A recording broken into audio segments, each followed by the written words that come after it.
area underneath a polar curve.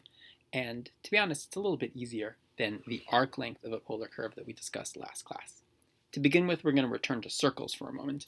And imagine we have a sector of a circle, like a pi wedge, which has some central angle, theta, and a radius r. Obviously, that radius r for the pi wedge is the same as the radius of the entire circle. So to figure out the area of that pi wedge, that sector, we'll think about basic proportions that you learned in Algebra 1. The part over the whole of one measurement needs to be equal to the part over the whole of another measurement. So if we talk about the area of the sector of the circle, we'll call that A for area. That's the part of the entire area of the whole circle, which we know is pi r squared. And we have to be able to compare that to the part over the whole of the central angles. The part of the central angle, the part that makes up our sector, is what we call theta. That's that angle in there. And of course, the whole way around would be 2 pi. So if we take a look at this equation here and solve that just by getting A by itself, because we're trying to find an expression for the area of that sector, we multiply both sides by pi r squared. So that's theta times pi r squared over 2 pi.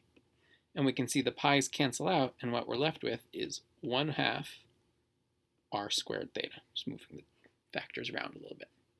And that is the area of the sector of a circle. That's a formula that we've learned before. Now, if we turn our attention to a polar curve, so here's an example of a polar curve where the radius is some function of theta, looking at the top of the page here. Clearly that is not a circle.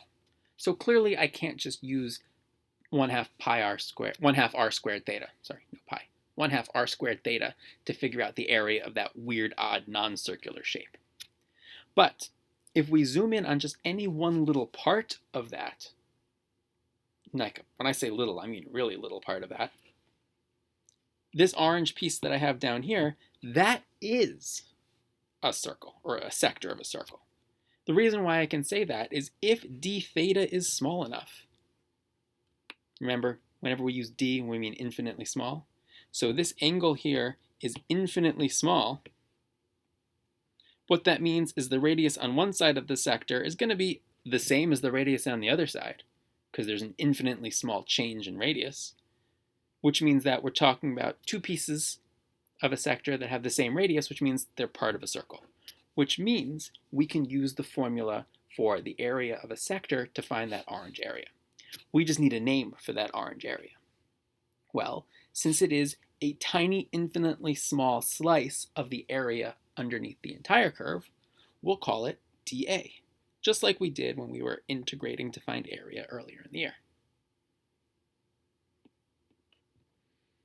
And because we're calling it a sector of a circle, its area will be 1/2 r squared times the central angle.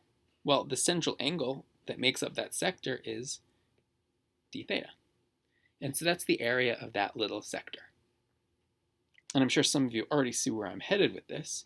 If we imagine taking not just that one sector, which is 1/2 r squared d theta, but adding it to the next sector, and the next sector, and the next sector, and the next one, and the next one, and the next one, if we keep adding all of those up, we're talking about the entire area of that entire thing would be equal to the sum of all of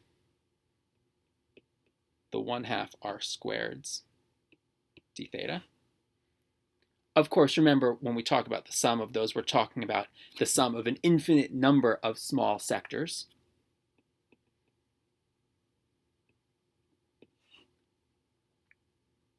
And I'm sure you're guessing where I'm headed with this. That's an integral. We are describing an integral there. The sum of an infinite number of the product of 1/2 r squared times a tiny incremental change in the angle.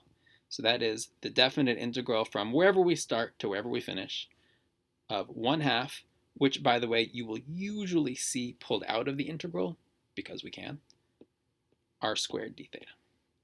And that is the formula for the area underneath a polar curve.